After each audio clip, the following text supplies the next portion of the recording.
Pastor, nunca chegou a ir na sua casa reclamar, não? E o senhor aceitou Jesus aonde? Com a igreja?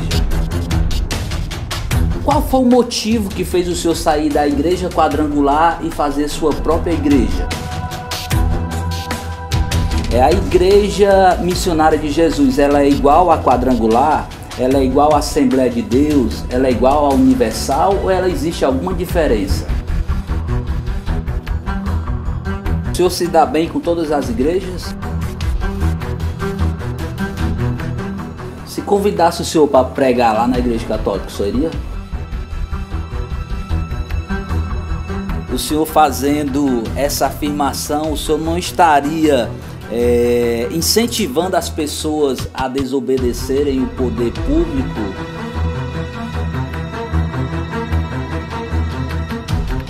O senhor fala de política local.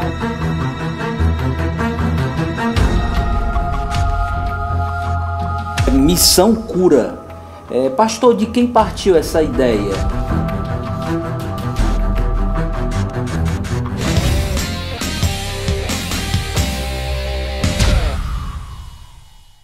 Olá, senhoras e senhores, sejam todos bem-vindos. Eu sou o Berg Tomás e esse é o quadro Aperte o Play. O meu convidado de hoje é o presidente da Igreja Missionária de Jesus, pastor Osmani Celestino. Seja bem-vindo, pastor. Tudo bem? Tudo bem, Berg, obrigado. Quero aqui lhe agradecer pela disponibilidade do senhor vir até aqui para a gente bater um papo. Sempre para mim, Berg, é um prazer falar, né? Falar de Deus, esclarecer sobre a minha vida, enfim. Eu sempre estou disponível a perguntas e a respostas.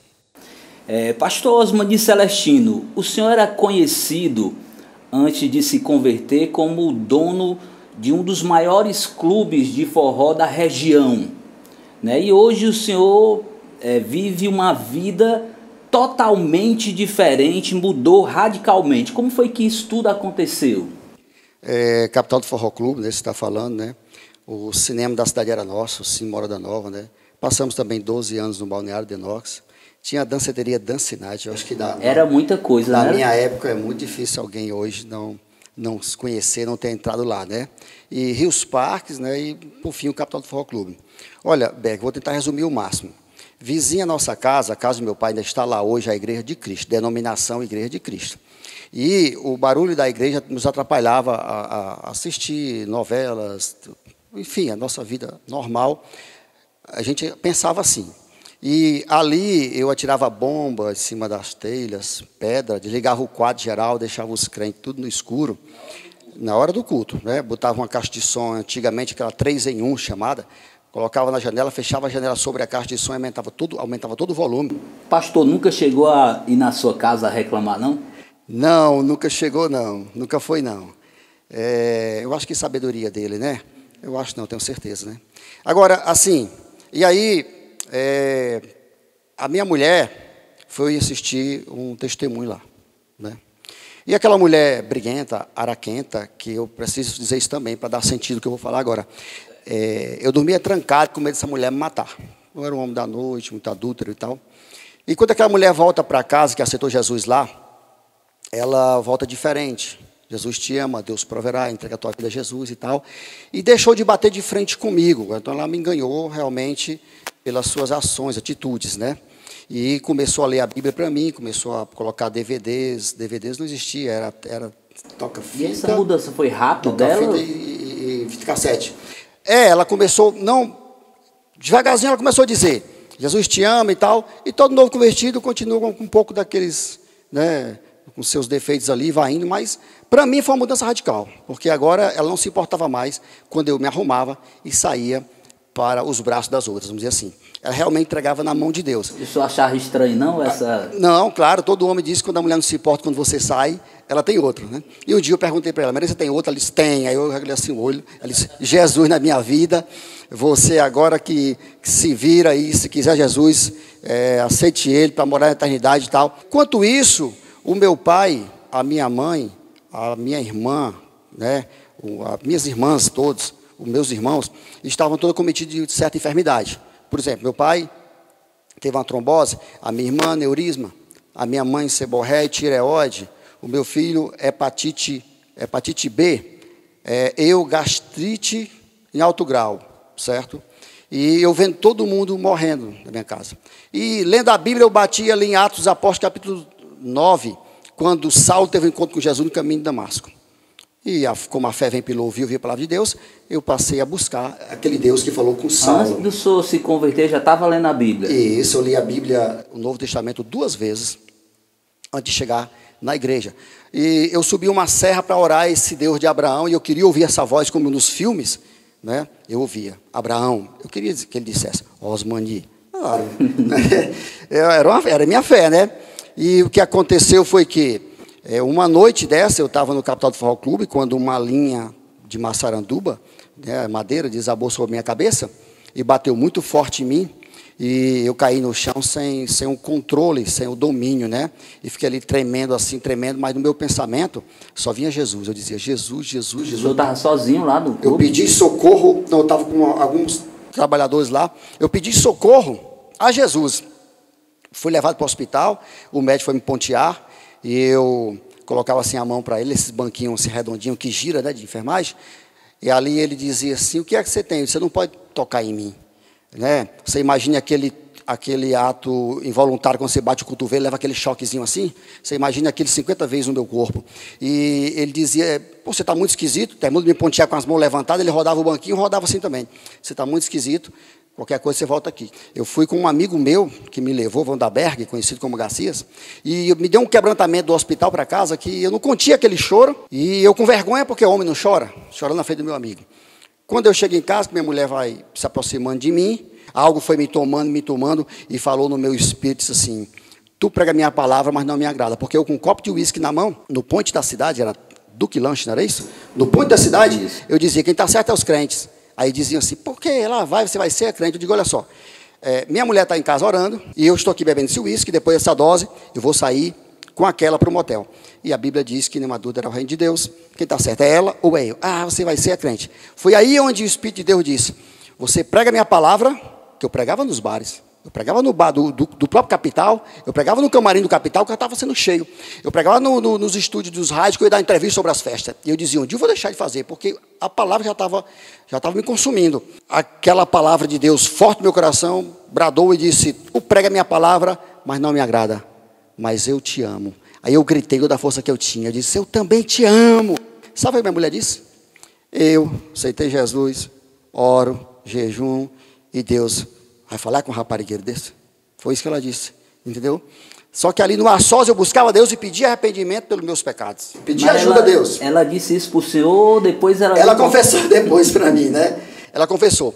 E aí o que aconteceu foi que 8 dias depois, tinha Xande Harmonia do Samba, no Capital do Forró Clube. Foi a última festa. E ali... eu realizei aquela última festa porque envolvia muito dinheiro na época. Na época, 100 e poucos mil reais naquela época. E muita produção. O senhor já sabia que era a última festa? Já sabia, já determinei no meu coração. Eu senti uma libertação de Deus. E eu não podia voltar atrás porque prejudicaria pessoas e eu ficaria devendo aquele dinheiro. Fechava cada porta daquela, profetizando a queda de Satanás na minha vida. Eu sabia do mundo espiritual que eu ia viver agora. E aí voltei para casa, escoltado, né? Eu preciso dizer que na época eu tinha um esquema com a Polícia Civil, a Polícia Militar e outra turma para vigiar 2 polícias, porque a gente desconfiava de tudo, certo? Trocava de carro de vez em quando, escondia os filhos com medo de sequestro. E quando eu chego em casa, que eu, cansado, que mais ou menos 8 horas da manhã, que eu me deito, sonhei com arrebatamento. Sonhei sendo levado e eu vi uma multidão embaixo, assim, fogo, fumaça, sangue, e o povo gritando e eu subindo. Foi maravilhoso aquilo ali. Bom, passado aí, eu fui para uma vigília e Deus disse em profecias, Osmani, venha cá, para o mundo não, mas para mim tu será feliz, crê nisso? E eu fui e falei, mas meu pai e minha mãe, eu disse para Deus, está todo mundo morrendo.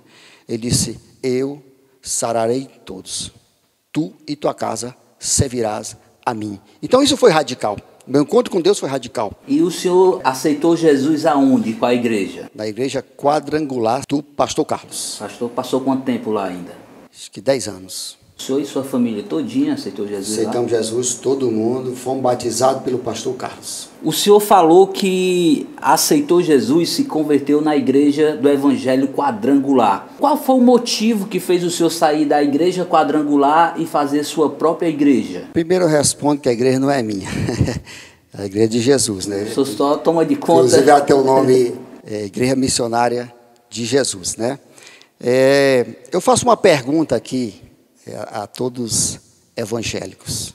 Eu faço isso com muito amor e carinho. O presidente da sua igreja aceitou Jesus na sua igreja? Resposta é não, pois ele quem fundou a sua igreja. Ok? É não. Então assim, se abrir uma igreja ser rebelde, se abrir uma igreja está errado, os presidentes de todo o ministério estão errados, porque eles não ficaram na igreja que eles aceitaram Jesus. Todos os ministérios saíram de um outro ministério. Daniel Berg Gunaving, da Assembleia de Deus, saiu da Batista. Aimee, da Quadrangular, da Metodista. Certo? De onde saiu a Igreja de Cristo? A Bela Vista, da Assembleia. Não é assim? Ou vice-versa, acho que é assim. Né? De onde saiu a Montese? Enfim, todas elas saíram de um ministério. Então, ficando bem claro isso, que se alguém abriu uma igreja, abriu errado, todos os presidentes de ministério hoje estão errados. Por que abrir uma igreja? Eu costumo de responder assim: nem ao céu, nem a terra e nem o inferno é capaz de dizer que eu quis abrir uma igreja. Contra fato não tem argumento. Eu fiz o curso ITQ, da Quadrangular, que é teologia, e houve 2 ou 3 consagrações de obreiros, e eu dizia ao meu pastor que eu não queria ir para essa consagração, e eu respondia porque eu não achava, não tinha desejo de ir, mas eu queria estar conhecendo a palavra de Deus mais profunda, e um curso muito abençoado. E ali eu fui vendo teologicamente, aprendendo, mas nunca fui, tá certo? E esse Deus começou a ministrar no meu coração, e eu ficava quieto, Não ali falaram olhando. com a sua esposa sobre isso? Logo depois, um tempo, casal, ele tem que compartilhar as coisas. Estava pregando em certo lugar, igreja de fora, como na Bahia. Pregador de São Paulo, na Bahia, que não me conhecia, de chegar e dizer assim: Deus me fala, mas ele falava que ele já falava comigo, né? Que tem obra com você, mas não é onde você está. E aquilo eu dizia, sabe o quê? Isso é carne. Eu nunca saí da Quadrangular. Eu amo meus pastores, né? E eu rebatia muito. Para mim, a pior coisa do mundo era ser um pastor. Para mim, pastor, não tinha visão. Entenda, não estou falando mal dos pastores. Eu tinha uma visão maior missionária. Eu queria ganhar o mundo todo. E eu achava que pastor não tinha visão, no sentido que a visão que o missionário tem, claro que pastor tem visão, mas era limitada em 4 cantos, porque realmente Deus disse: pastorei, apacenta minhas ovelhas, ele tem um compromisso. Eu queria além. E eu estava pregando, anunciava assim: missionário Osmani. Quando terminava o culto, lá vem aquela pessoa, em cidade de fora, em estado de fora. Lá vem aquela pessoa andando no corredor. E eu já sabia, eu disse assim: lá vem tu, Deus, com essa história que eu vou ser pastor. Ei, diga, você é missionário? Sou. Não, você é pastor. Deus me mostrou, você pregando, e você fazia assim, sair uma luz da sua mão e um monte de rebanho. Eu chorava, eu gemia, eu negociava com Deus. Quando eu digo que nem Deus é capaz, olha que um cara desafiar Deus, ou ele é doido ou ele sabe o que está fazendo. Nem Deus de Abraão, de Isaac, de Jacó, Jesus Cristo, os anjos, o Espírito Santo é capaz de dizer que eu dei um passo a mais, pulei um degrau para dizer assim: eu quero ser pastor. Ninguém é capaz de dizer isso, nem Deus. E aí vim morar na casa do Wellington Brito. E um dia, chorando, deitado naquele chão, ali do alpendre do Wellington Brito, uns 10 metrinhos para trás, que lá tem 108 metros de terreno, onde era a nossa igreja. Ou nós estamos no endereço novo, né? Na Duque Rabelo. Ali só era mato. E lá deitado naquele chão, eu tinha uma visão. Naquele local, na casa do Wellington, uma multidão de gente. E Deus dizia assim: a obra é para você. Não é onde você está, é eu e você. Se você não aceitar, tu vai ficar nesse deserto, tu vai permanecer nesse deserto. Tu não vai lembrar nem do dia que tu comeu. Forte. Foi forte. E aí eu me levantei. Aí eu disse: quer dizer que todo esse deserto que eu estou passando é porque eu não te digo eis-me aqui, que eu não dizia eis-me aqui para pastor. Eis-me aqui, missionário. Eu trocava com Deus, dizia: Deus, eu quero ser missionário. Me leva da China, Alemanha, ao Japão, todo canto. Pastor não, pastor não, pastor não. Quer dizer, eu fiquei de pé, olhei assim para o céu. É só eu dizer: eis-me aqui para ser pastor? Pois eis-me aqui. Agora fala através da boca do anjo da igreja. Isso, eu já estava com 16 dias de jejum, buscando, porque esse deserto bem prolongado. E quando eu fui para o culto, dia 31, a passagem de ano, que foi feito na praça, e terminou o culto, o pastor Carlos já tinha dado a bênção apostólica, e aí voltou, pegou o microfone de volta, e eu falei assim: cadê Deus? Tu vai falar comigo? O que ele faça aquele dia? Pegou o microfone e disse assim: vocês sabem que eu não sou disso. Eu não sou disso. Mas tenho que dizer aqui para alguém que Deus diz que se você não fizer o que ele... Não vou dizer com essas palavras, mas já faz tempo, né? Mas se você não fizer o que ele te disse, o seu deserto vai demorar tanto que você não vai saber nem o dia que você comeu e tal. Falou essas coisas. Eu disse: puxa vida. Isso foi dia 31. Quando foi dia 1º, se eu não me engano, eu fui para a casa dele, eu e minha esposa, e disse para ele que já fazia muito tempo que Deus, eu usei até a expressão, que Deus me perturbava, que eu achava uma perturbação de fato, para isso. E chorava o pastor, chorava a esposa dele, chorava eu, chorava a minha esposa, né? Porque de fato nós não queríamos sair. E quando eu chego, depois de ter falado com o pastor, e o pastor ter orado por mim, quando eu chego na minha casa, eu falei assim para minha esposa, é aí onde muita gente colocou um ponto de interrogação. Isso foi numa quinta-feira, se eu não me engano. Aí eu disse para minha esposa: Deus não disse que você é pastor?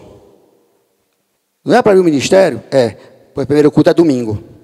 Aí ficaram alguém dizendo assim: tudo premeditado, como é que ele sai quinta e abre um culto domingo? Eu sabia que o homem poderia não abrir um domingo, adiar outro, e aquele deserto me castigar. Então eu me lancei.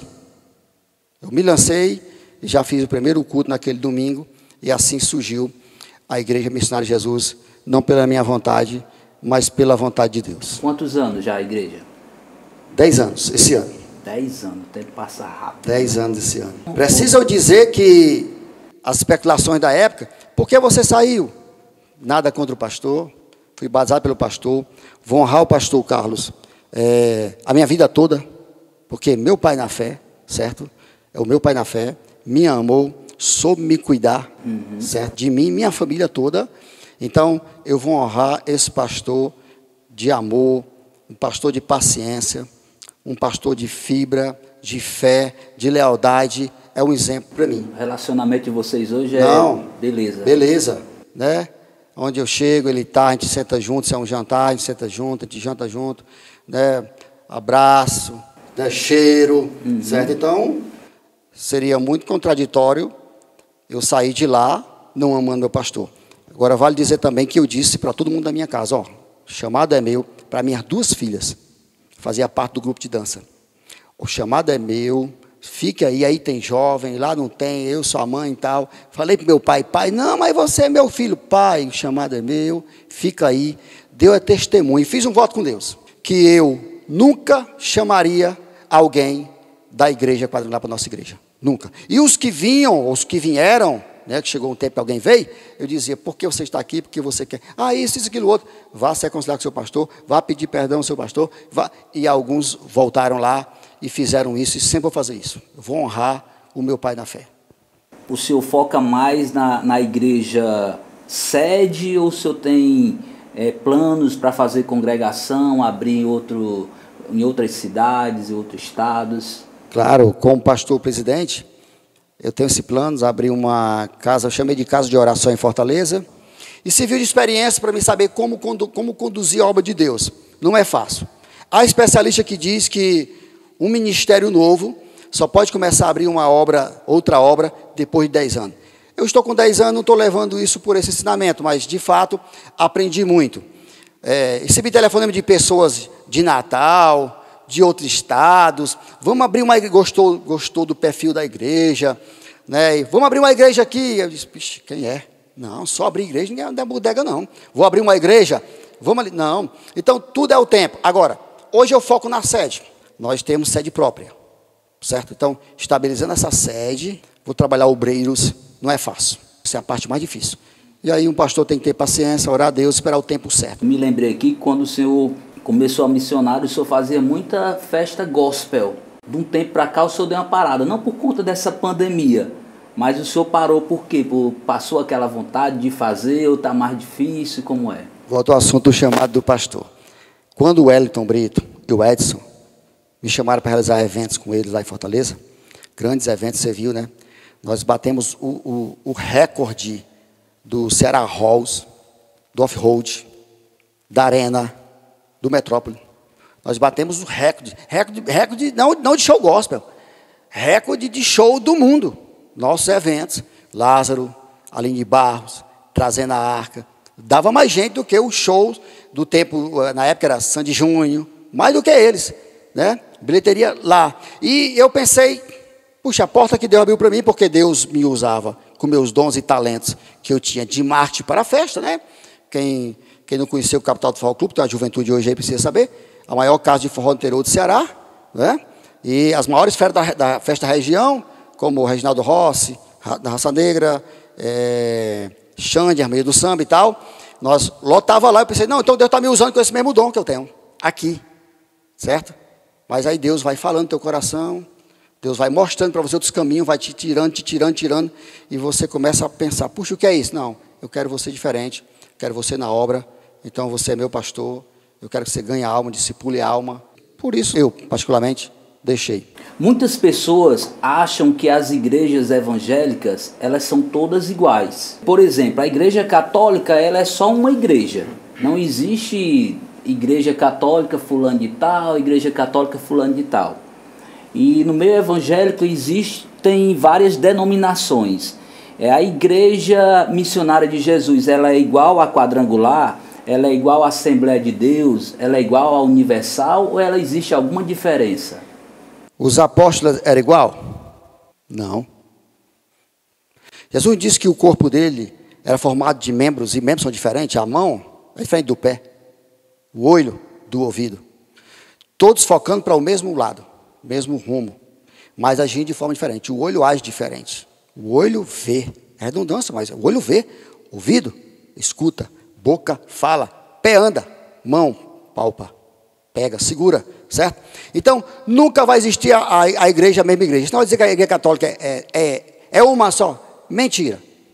Hoje você vê a carismática, Shalom, com diferenças. Diferenças teológicas, e algumas aí buscando mover espirituais, e algumas não crendo mais nas imagens. Está havendo isso aí lá no meio dele, mas eu não quero falar. Falar aqui de nós.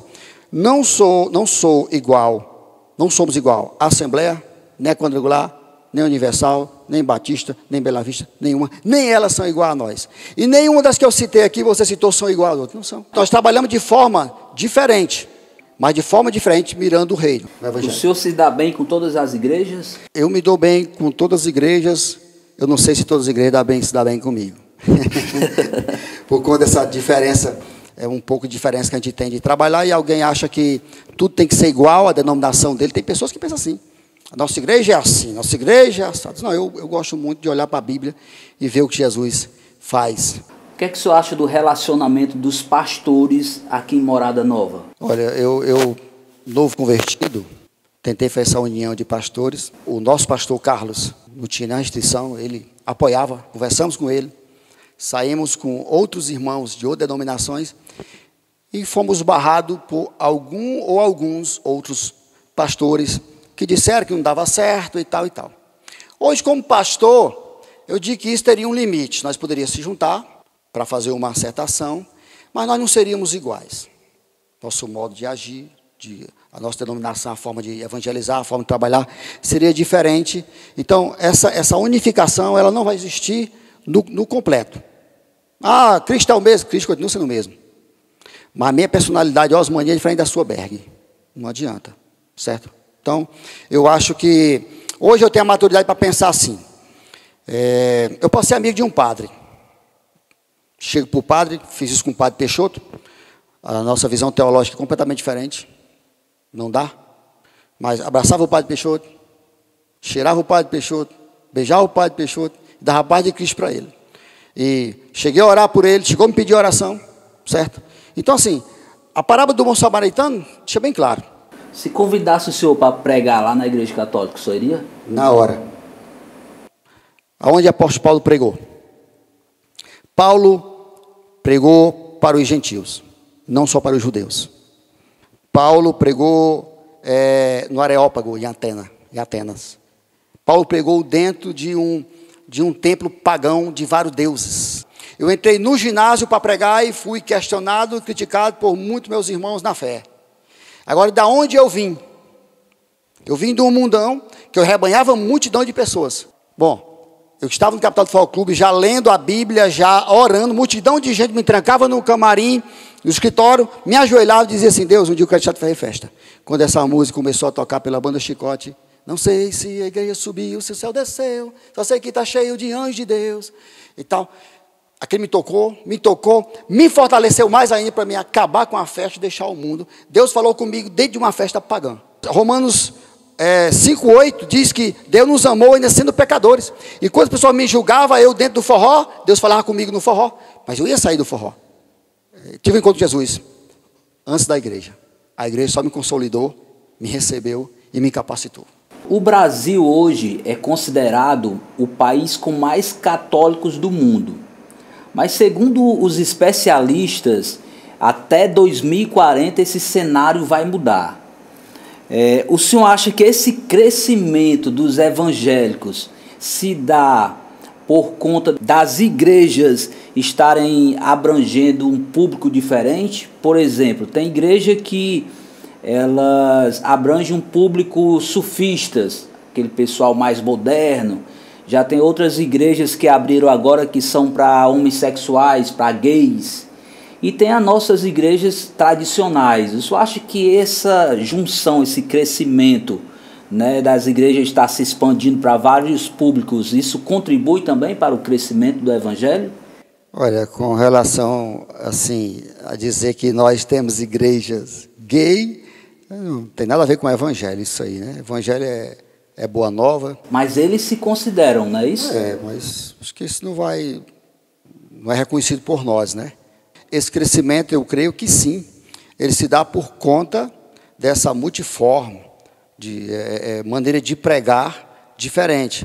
O que a gente não pode concordar é se ficar do mesmo jeito. A gente não pode fazer uma armadilha santa e atrair alguém daquela forma lá e dizer que ele deve ficar daquele jeito. A gente deve colocar a doutrina de Cristo, né, da palavra de Deus, o ensinamento de Jesus, formar ele um discípulo, um seguidor de Jesus Cristo, né, ter a sua vida transformada, renunciar o mundo pelo evangelho, certo? Agora, dizer, eu fico imaginando, se todas as igrejas fossem de um modelo só, bem antigo, nós teríamos um Papa Gospel? Teria aquele modelo só? Né? Eu acho também que não cabia. Por isso a Bíblia diz lá, 1 Coríntios capítulo 12, fala que o Espírito é um só, né? Mas ele opera em ministérios diferentes. Então, eu creio sim. Agora vamos para as redes sociais, pastor Osmani. Segundo os especialistas, os evangélicos são os que mais usam as redes sociais. Eles usam bem as redes sociais ou deveriam aproveitar mais? Olha, eu confesso para você que eu não sou muito de rede social. Apesar de eu estar no Facebook agora e ter um canal no YouTube, né, que você pode ir lá no meu canal e se inscrever. Qual é o nome do canal, pastor? Pastor Osmani. Pastor Osmani. Então, lá eu tenho uma série que fala Eu Sou Gente. Você vai ver lá como é interessante, eu mostrando que pastor é gente. Então, de fato, eu estou na rede social, mas eu não pego o Facebook e não fico lá olhando, participando. Eu nem sei mexer nisso direito.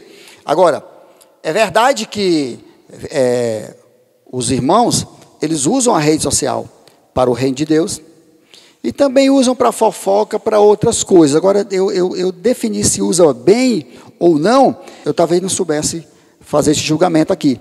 Mas eu posso dizer uma coisa, usam para o reino de Deus. Se você fizer uma pergunta se é do diabo, tem momento que a internet é do diabo, o instrumento do diabo. Sim, tem um momento que é um instrumento do diabo. Mas vou deixar de usar por causa disso? Se eu posso fazer ele um instrumento de Deus? Vou dar um exemplo bem prático agora aqui. O diabo usa o álcool para embriagar, embebedar muita gente. Agora, na pandemia, nós estamos usando o álcool nas mãos para matar o coronavírus. Vou deixar de usar álcool, porque alguém bebe álcool? Vou deixar... Está aqui, nós estamos na internet agora. Fazendo o quê? Engrandecendo o nome de Jesus, dando testemunho dele. Disse, ide pregar o evangelho da criatura, seja meu testemunho, aqui em Jerusalém, com fins da terra. Então, nós usamos a internet, devemos usar mais a internet ainda, o povo de Deus principalmente. Né? Usa para trabalho, né? Que a tecnologia veio para isso aí, o trabalho, e usar para pregar o evangelho. Agora, se vai usar para outra coisa, aí é ela e Deus, né? Muito bem. A Igreja Missionária de Jesus, ela criou um projeto muito relevante aqui na nossa cidade, que se chama Missão Cura. Pastor, de quem partiu essa ideia? Essa ideia ela veio do coração de Deus, eu posso dizer assim, trouxe ao meu coração. Né? Como homem eu diria assim, eu tive essa ideia, mas só como homem, porque Deus tem que usar alguém. Eu fui essa pessoa. Né? Mas eu digo do coração de Deus. Eu passei algumas noites orando, incomodado, né? Com o que fazer, como igreja, né? Escutei áudios de pessoas pedindo socorro, chorando mesmo. Tem esse áudio comigo aqui ainda. Eu preciso de ajuda. E vi o pânico no meio das pessoas, no meio da minha família, lá no interior onde eu fui. Mexeu com vocês. E eu disse, puxa, eu tenho que fazer alguma coisa. E aí, eu liguei para o Dr. Rômulo, né? O Dr. Rômulo conta isso. Eu liguei para ele, disse, Dr. Rômulo, nós não vamos fazer nada, nós temos que fazer alguma coisa. O senhor é médico, vamos bora fazer. Aí, contei o projeto para ele. Na hora, o Rômulo disse que Deus despertou ele. E Rômulo vestiu a camisa. Até hoje, né? Nós já estamos com mais de 500 pessoas inscritas. Então, assim, são 2 dias presencial na igreja, mas todas as noites, o doutor Rômulo, quando sai do consultório dele, médico, né, que ele trabalha particular, numa clínica, ele vai para as assistentes lá, que estão anotando, fazendo o prontuário das pessoas, e ali ele já escuta aquelas pessoas, ele já mete o dedo aqui no WhatsApp, já manda um zap para elas vão buscar a receita na igreja no outro dia de manhã, e receber ivermectina e zinco grátis, gratuito. Nós estamos atendendo também as receitas do Hospital São Lucas e dos postos de saúde do município. Então nós já estamos começando a receber relatos, testemunho de pessoas, muita gente curada, graças a Deus, muito agradecido com a gente, né? Mas para a glória de Deus. Então, deixa eu falar também para você que Missão Cura, ele está sendo ampliado para Missão Saúde. Nós não vamos parar depois da pandemia. Nós vamos continuar, certo? Eu louvo a Deus pela vida do Dr. Rômulo, eu afirmo isso. Não para, não cansa, é dele mesmo, ele quer. O projeto sem um médico não valeria, né? Então, nós vamos construir uma clínica de atendimento. Uma clínica pela associação da igreja, Associação Missionária de Jesus, que vai atender gratuito, né? Eu já tenho gravado aqui no meu celular 4 ou 5 dentistas, cirurgião dentista, né? Eu tenho profissionais, já tem 2 médicos, como o Dr. Rômulo né? Médico, nutricionista, temos fisioterapeutas, psicólogos, certo? Atendendo de graça, pessoas sendo voluntárias, generosas, que nós vamos estar aí divulgando elas, os vídeos delas, dizendo. Agora, está havendo um pouquinho de impasse no terreno dessa clínica, né? Mas eu creio que Deus vai resolver, certo? E Deus vai levantar pessoas para nos ajudar a construir essa clínica, que será chamada Missão Saúde. Porque nós focamos cura, por quê? Cura do Covid. Missão Saúde vai abranger tratamento, né? De dente, né, psicológico, em geral, saúde. A igreja está abraçando essa ideia? Sim, está abraçando essa ideia. Né? Tem uns irmãos aí empenhados que vão dormir todas as noites, para acreditar, 1h30, 2h30 da madrugada. Né? As irmãs e seus esposos, porque vão pegar elas, às vezes ficam com ela, lá na igreja ou na casa, revezando. Um dia na casa de uma irmã, um dia em outra. Temos dormido tarde, eu como pastor fico lá participando. Quando nós mandamos um áudio do Dr. Rômulo, dando a receita lá, fazendo a consulta, também mandado um áudio do pastor, dizendo que tenha calma, porque faz bem para a alma. Aí eu cito Provérbio 17, 22, dizendo que o espírito alegre serve como remédio, mas o espírito abatido seca até os ossos. E aí faço aquela pregação e oro.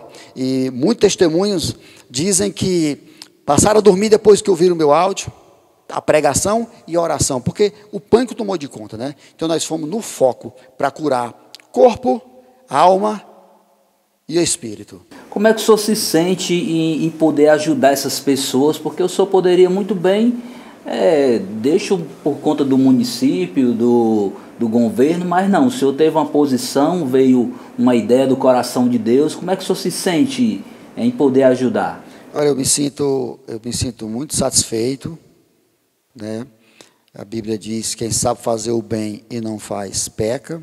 Esse projeto encaixou bem com a missionária, porque ela tem um médico, né? Dr. Roma é o nosso vice-presidente, disposto, disponível, por isso encaixou. Preciso dizer também que em Fortaleza, está sendo ampliado Missão Cura em Fortaleza, já tem 5 médicos em Fortaleza. Depois vou estar divulgando aqui com a igreja lá, né? Nós fizemos videoconferência, né? dando assistência a eles, dizendo como é que era o programa, certo? E eles resolveram nos honrar, né? Estão colocando lá o nosso mesmo banner, Projeto Missão Saúde. Então estão lá os médicos se reunindo, ligam para a gente, o Romulo, a gente conversa em videoconferência, e já estão começando lá em Fortaleza, para dar acesso às pessoas de lá também. Então, se estendeu. Eu gostaria que todas as igrejas, todos os médicos do Brasil todo, ainda tem médico ocioso em casa porque é da situação de risco, que ele pode fazer isso em casa, né? Ele pode aplicar a ivermectina de casa, ela não tem receita para ela, né? E as azitromicinas, se ele perguntar se já quer com receita, eu diria que diga à pessoa que vá a um posto de saúde, né? Mas passe ivermectina para ela, porque a ivermectina está sendo uma bênção, está resolvendo, está melhorando muito, muito, muito mesmo. E em casos 100%, casos em 90%, e os outros remédios vão agindo, e assim está acontecendo a cura, né? Pastor, o que é que o senhor acha da teologia da prosperidade?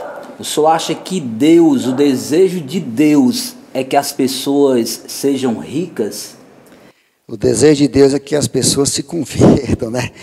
E Jesus chegou a falar que era mais fácil um camelo passar no fundo de uma agulha do que o rico entrar no reino dos céus. Não porque o rico não pode entrar no céu, ou que a pessoa não possa ser rico, mas ele quis dizer, o que está em 1 Timóteo 6,10, que a raiz de todos os males é o amor ao dinheiro. Então, o rico, ele se apega na ambição, ele se apega no dinheiro. Então, eu digo o seguinte: a teoria da prosperidade, eu acredito no Jeová Jirê, um Deus da providência, que ser rico não quer dizer ajuntamento de bens. Rico da graça de Deus, rico em fé, rico em sono reparador. Eu gosto muito de usar o Provérbio 17:1, que diz: mais vale um pedaço de pão seco na paz do que o muito na tribulação. Então, há quem é próspero no pouco, e há quem no muito é atribulado. Então não é prosperidade, certo? Então é uma heresia dizer que todos que vêm para o evangelho têm que ser ricos. Não, isso não é bíblico. Isso não é bíblico. Agora, eu também preciso dizer uma coisa. Salmo 37:25, quando Davi disse que fui moço, hoje sou velho, nunca vi um justo mendigar o pão e tal. Aí alguém poderia me contrariar e dizer assim: mas o mendigo Lázaro de Lucas 16:19, por ali, Lucas 16, o cara era mendigo. Então isso só me assegura uma coisa, que Deus não estava falando da prosperidade em si, da riqueza, mas Lázaro era próspero de Deus, próspero, né? Próspero, não era próximo, era próspero, tinha prosperidade de quê? Da salvação. E ele foi para um lugar de salvação e o rico não foi, né? Agora, quando o salmista dizia aquilo, que eu também, se eu for pegar a doutrina e dizer que todos que...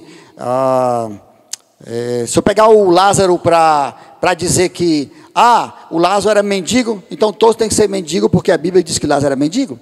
Não posso pegar também, fazer uma doutrina disso, né? Eu tenho que balancear as coisas.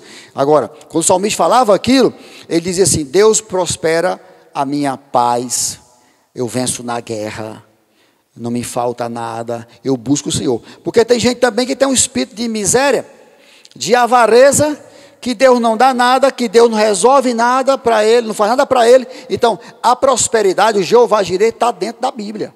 Se eu anular aqui que Deus prospera, poxa, eu estou fazendo de Deus algo muito ruim. Eu costumo dizer assim, ó, raiz de todos os males é amor, dinheiro. Então, vai ter dinheiro, põe debaixo do seu pé, domínio sobre ele. Pastor Osmani, o senhor postou nas suas redes sociais, recentemente, eu até tive de ver, que dizia assim: entre escolher poder ajudar vidas com assistência médica, distribuição grátis de remédios e apenas ficar em casa sem poder fazer nada, eu escolho quebrar o decreto. Radical, né? O senhor não acha que o senhor fazendo essa afirmação, o senhor não estaria incentivando as pessoas a desobedecerem o poder público, uma ordem pública, ou até mesmo, vamos dizer, incentivar o caos, já que o senhor é um pastor, um formador de opinião? Se coloque no meu lugar. Vamos lá. Você projeta Missão Cura. Você tem um médico que só pode atender à noite, porque de dia é o ganha-pão dele, é o particular dele. A partir de 8 da noite, que ele começa a ir para o projeto, certo? Quando eu vi que as pessoas não poderiam chegar até o projeto, porque elas não poderiam sair de casa depois de 19 horas, e o projeto, nós saímos da Igreja Missionária de Jesus 1h30, 2 horas, teve noite de madrugada, 12h30 da madrugada. Quando eu vi o projeto ameaçado, das pessoas não ser mais atendidas, o nosso plano ser cancelado, e alguns irmãos que entregavam remédio na madrugada, tiveram que entregar remédio 1h30 da madrugada, pessoas que estavam em pânico em casa, precisando do remédio, nós saímos.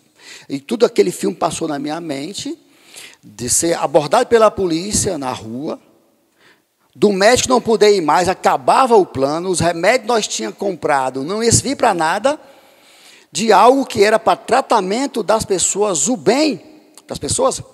E aí você traz num filme, tudo que um pastor vai fazer, ele tem que recorrer à Bíblia. Né? E aí você começa a ver Jesus quebrando decreto. Eita, Jesus, e agora? Será que quebrou? Os apóstolos. Né? Os apóstolos levaram uma surra e receberam a ordem: não pregue mais sobre Jesus. Ele disse: eu prefiro agradar a Deus do que a homens. Certo? Jesus quebrou o decreto de colher espiga no sábado, de curar no sábado, lei dos judeus. Né? Para os romanos, o que ele fazia lá era sedição às pessoas, e ele continua fazendo. Chegou a hora que chamou Herodes de raposa, de víbora, enfim. Então, assim, o nosso governo, ele é teocracia. Um cristão coloca, eu quero que todos os governantes saibam disso, um cristão autêntico, ele coloca teocracia acima de democracia ou ditadura. Sabe? Então, se é para mim ficar em casa, sem fazer nada e vendo gente morrendo, eu vou quebrar o decreto. Eu quebraria o decreto. Eu não incentivei ninguém a quebrar o decreto. Eu iria quebrar o decreto. Eu afirmo isso. Eu quebraria o decreto. Eu levaria o remédio para o doente, a polícia pararia na rua e disse assim: tá lá, está aqui os remédios, está aqui a receita, a casa dele, vamos lá comigo agora. Se eles criassem um transtorno, se eu fosse preso e tal, aí a população ia julgar se eu estaria agindo errado. Né? Também, quando você toma uma atitude dessa, radical, vamos colocar assim, você pensa em chamar a atenção das autoridades e fazer ela refletir também. Né? Puxa, esse programa está dando uma assistência, pessoas estão falando bem, e penso eu, espero que tenha servido para mudar, e graças a Deus reconheceram, voltaram atrás, mudaram, e quando veio o outro, nos inseriram. Então nós, hoje mesmo, continuamos, né? Nós já estamos ainda nesse decreto, não é isso? Que 19 horas, né? E sair daqui, eu vou para a igreja agora, e só Deus sabe a hora que eu vou sair de lá. E as pessoas vêm, e se a polícia abordar, elas vão dizer, eu estou indo para o projeto Missão Cura, me consultar com o Dr. Rômulo, e tal, e tal. Então, nós estamos com esse livre acesso. Se eu ficar lá, nós tínhamos. Então, pergunta. Então, assim, eu não pensei em criar uma conspiração, não pensei nisso. Eu pensei em ativar o projeto, não parar ele, né? Então, peço perdão aí, alguém, se eu causei essa impressão, mas no momento você faz aquilo, no momento. Depois você reflete, você ora, e aí você vai baixando os ânimos, os nervos vão ficando mais quietos. O senhor se arrepende, assim, de alguma atitude que o senhor já tomou? Assim, que pastor, a pessoa dá a impressão, não, pastor não toma... Meu Deus do céu, claro. A nossa igreja é testemunho que eu peço perdão no altar. Eu peço perdão assim, cara a cara com a pessoa. Eu peço perdão no altar, uso o microfone. Eu peço perdão transmitido pela Rádio Gospel. Eu sou muito aberto. O nosso púlpito, ele é de acrílico, ele é transparente, simbolizando isso. Peço perdão como pastor, aquilo que eu fiz de errado, no sentido de errar com a instituição, com o membro, fui grosso. O senhor não tem medo do julgamento do povo? Como eu vi em alguma postagem do senhor, pessoas falando, vamos dizer, ao contrário do seu pensamento, né? O senhor não se incomoda com... A gente se incomoda, claro que a gente se incomoda, né? A gente está ali para falar uma verdade. Se mudar essa pergunta, se eu sou polêmico, então eu costumo dizer o seguinte: a verdade ela vai ter sempre, ela vai ser sempre acompanhada de uma polêmica. Eu costumo dizer, contar uma história que não é minha, a gente escuta já por aí, que a mentira chamou a verdade para tomar um banho e roubou as roupas, nesse banho roubou as roupas da verdade, saiu vestida e a verdade ficou nua, envergonhada. A mentira bem vestida na sociedade entrava e saiu em todo canto. E quando a verdade chegava nua, era escandalizada, ridicularizada, questionada. E ela parou um tempo ali, envergonhada, ela disse, não, mas eu sou o que sou, e saiu nua por aí, nua e crua. Tá? Então, sempre que você falar algo de verdade, e você questionar a mentira, vira polêmica. Então, se perguntar, você é polêmico? Eu sou polêmico, então, porque eu firmo a verdade ali, tenho que mudar, eu reconheço que eu preciso mudar um pouco. Melhorei muito, pessoal. Eu pergunto à liderança da igreja, pergunto ao pessoal, não, o senhor já mudou bastante, já mudou. Mas também eu lancei, nesse mesmo dia que as pessoas me criticaram, eu lancei o Missão Cura, nesse mesmo dia. Então, me bombardearam no Facebook, até falaram do meu português. Né? E eu tenho um provérbio para isso. Vê se eu lembro aqui, provérbio de Osmani, capítulo 1, versículo 1, né? Alguém que escreve errado o que faz de certo, e alguém que escreve certo o que faz de errado. Analfabeto é quem permanece no erro. O senhor é escritor? O senhor tem livro? Sou escritor. Chegou a publicar o livro? Não? Já tem um livro registrado na Biblioteca Pública do Brasil, né? Está lá, Rio de Janeiro.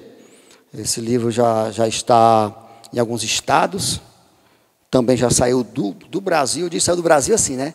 Alguém levando ele, né? Comercialmente falando não, né? Então, esse livro eu vou estar fazendo a sua segunda edição.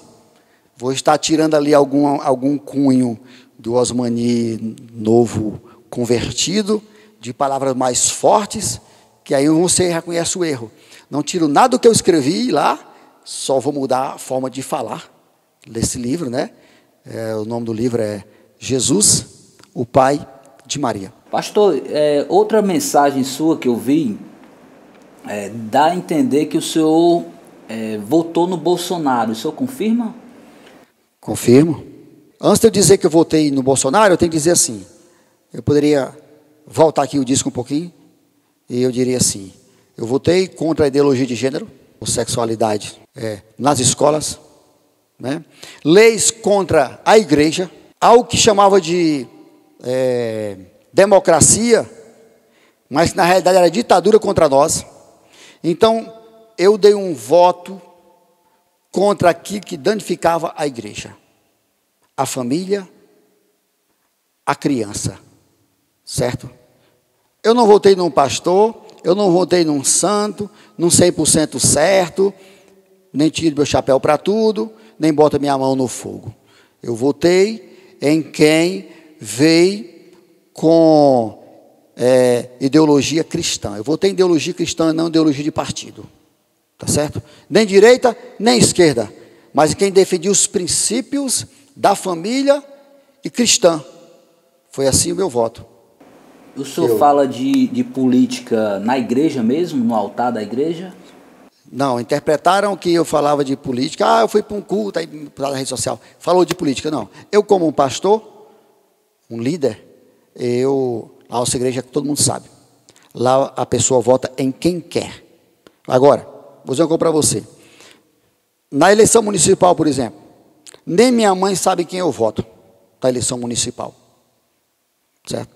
Agora, se um desses candidatos municipais, que eu poderia citar o nome aqui dos outros 4, poderia citar, vier com filosofia, ideologia contra a criança, contra a família, contra a igreja, aí eu vou dizer lá no púlpito da igreja: ó, gente, presta atenção, tem um candidato aí que quer prostituir a educação, pesquise e veja quem é. Hoje eu vou fazer assim.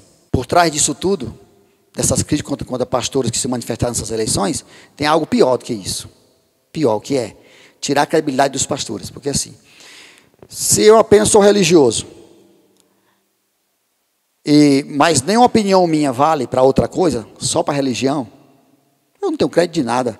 Então, se você não tem crédito, se não acredita em você, pouco acreditarão naquilo que você fala. Então quer fazer uma mordaça com o pastor, criticando o pastor, né? Por que é que estão pontuando a crítica do pastor? Por causa das decisões do pastor, dos pastores estão mudando decisões políticas.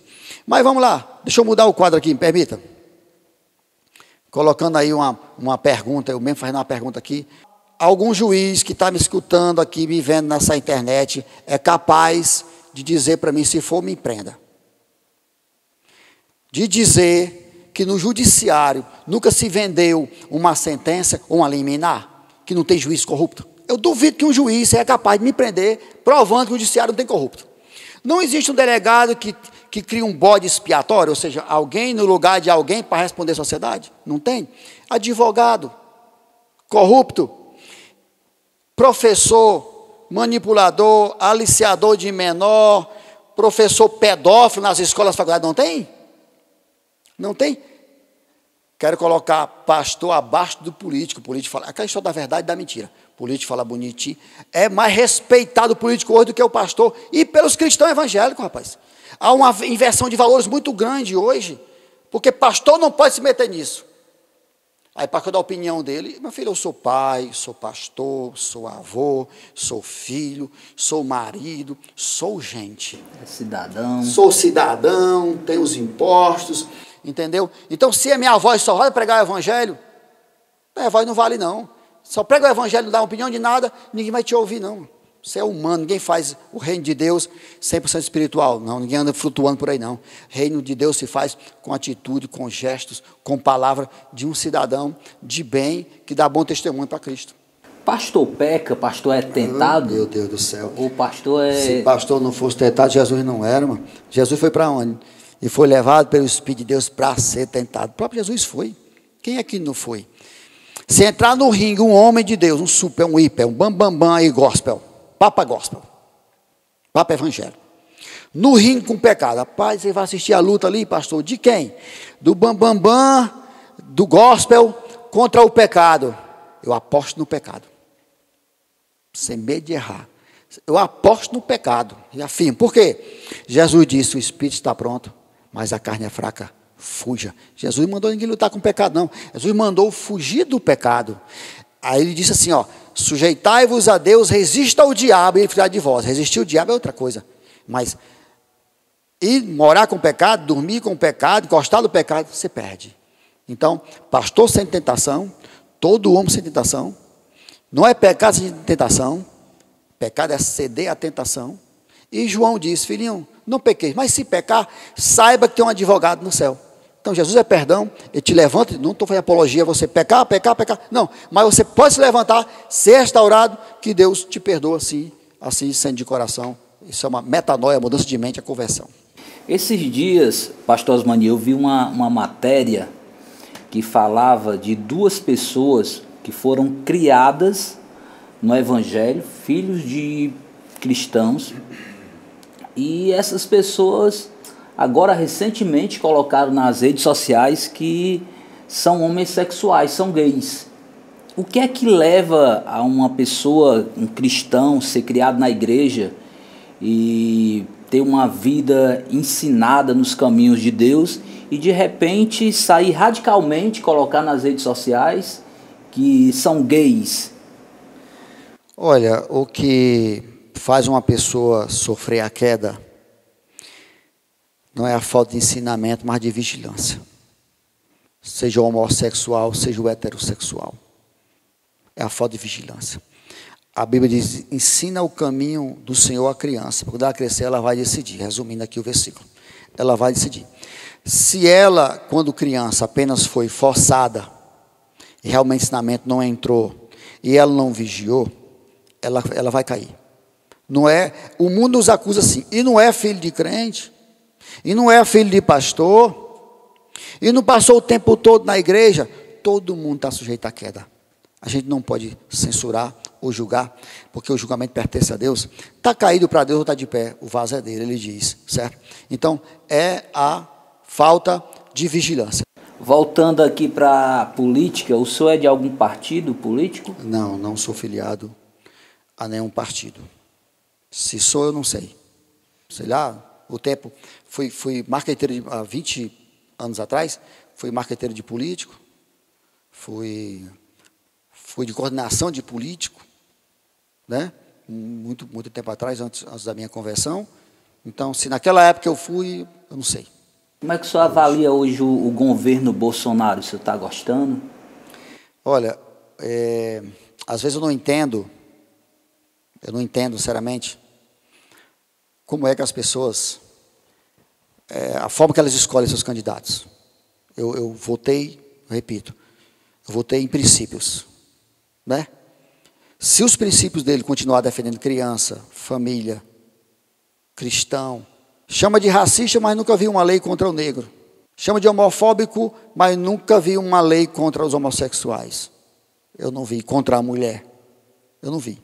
E outros partidos, de fato, se portaram contra o cristão.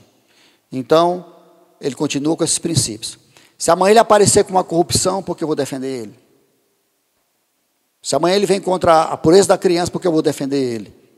Então, até agora, tem se portado dentro desse crivo, que todos os cristãos estão olhando para ele e vendo isso aí. Se mudar, né? Então, repito, não faço dele um Deus. Eu vejo, nem 100%. Pastor Osmani, muitas pessoas, muitos crentes nas redes sociais, discutindo mesmo, defendendo. O que é que o senhor acha de crente ele se defender, discutir com outras pessoas nas redes sociais?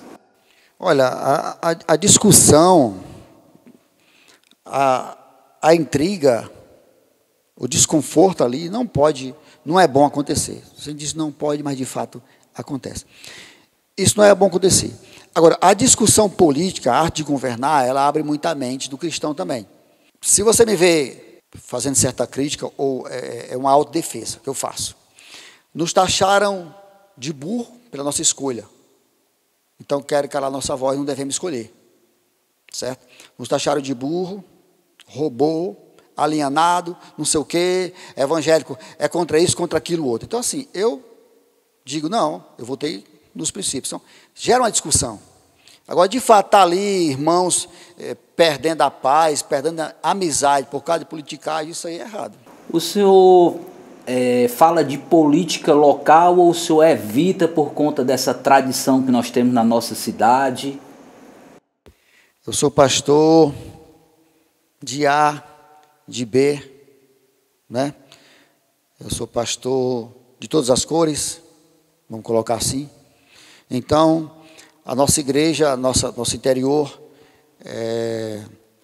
você vê o primo do candidato tal, o sobrinho do candidato tal, o irmão, o amigo, a mulher, ou o marido, está tudo ali sentado. Então, nossa igreja, nós não municipalmente, até porque o municipal, ele não chega a atingir o federal, no sentido de leis que venham nos complicar, leis que venham nos amordaçar, nos calar ou fechar a igreja, entende? Então, tranquilo, municipal, tudo tranquilo. O federal tranquilo também, estadual tranquilo também. Agora, se surgir um federal aí, que no programa de governo dele está dizendo, se eu for eleito, vou fechar a igreja, aí ele vai ouvir de mim, entendeu? Aí ele vai ouvir de mim as minhas críticas em todo canto. Vão me taxar de quê? Eu não sou alienado, nem sou burro. Sou inteligente para não dar um voto contra mim, mas para minha defesa. Estamos chegando ao final, mas antes eu queria que o pastor Osmani mandasse uma mensagem para as pessoas que estão escutando, nos assistindo agora, uma mensagem de motivação. Eu passo uma mensagem para quem ainda não aceitou Jesus, e Jesus diz que todo aquele que vier a ele, de modo algum ele lançará fora, e Jesus disse, aquele que confessar diante de Deus, diante dele, ele o confessará diante de Deus, mas o que negar, ele também vai ser negado lá no céu. Aceitem Jesus, persevere no Evangelho, procure uma igreja para você alimentar o seu espírito, porque o homem é constituído, o homem é trino, porque Deus é Pai, Filho e Espírito Santo, o homem é corpo, alma e espírito. Corpo é pirão, feijão, macarrão, sexo. O Espírito, Jesus disse que ele é o pão que desceu do céu. A gente tem a palavra de Deus hoje escrita. A alma é adoração a Deus, você alimenta ela assim, então você se torna trino. Por conta de duas áreas caídas da vida do ser humano, que é a alma e o espírito, o homem está apenas carnal, debilitado, frustrado, angustiado, agressivo, depressivo. E ele só é completo quando ele tem um encontro com Jesus. É como se fosse um rombo bem grande na sua alma, que o avião não preenche, o sexo não preenche, o namoro, o casamento, a compra da casa, do carro não preenche. É um espaço só de Jesus, é uma peça original, só ele encaixa no teu espírito, porque você é criatura dele. Então aceite Jesus como Senhor e Salvador, tenha um nome escrito no livro da vida, apagado no livro da culpa, receba dons do Espírito Santo e tenha a sua visão aberta espiritual. E para você que já é evangélico, que aceitou Jesus, tem tudo isso que eu já falei, mas que está meio que morno, meio que frio, já abandonou a Bíblia, o cantinho de adoração a Deus, o cantinho de ir a sós com Deus, do louvor e adoração, reative isso com Deus, vale a pena. Jesus vem nos buscar para morar no céu, vale a pena viver esse evangelho pleno de Jesus Cristo. Você erra sim, você tem falha sim, Jesus sabe disso. Ele não te quer perfeito, porque ele sabe que não fez o homem perfeito, né? Apesar de que ele quer tudo perfeito e houve uma perversão no homem, ele sabe que esse homem é pervertido. Nós erramos, nós pensamos mal, nós agimos mal, mas quando você admite o seu erro e pede perdão, é a melhor oração que existe, reconhecer os seus erros. Então ele diz, todo aquele que vem a mim, vou repetir, todo aquele que vem a mim, de modo algum lançarei fora. Então, povo de Deus, nós somos o mesmo corpo, servindo em cantos, locais diferentes, agindo de forma diferente, mas focando no mesmo céu. Nós vamos morar no mesmo céu, sem placa de denominação, sabe? Porque somos templo do Espírito Santo e seremos levados para Jesus, para morar com Ele na eternidade. Vale a pena perseverar em Jesus Cristo. Tudo passa, mas a palavra do Senhor permanece para sempre. Amém? E a paz de Cristo para todos.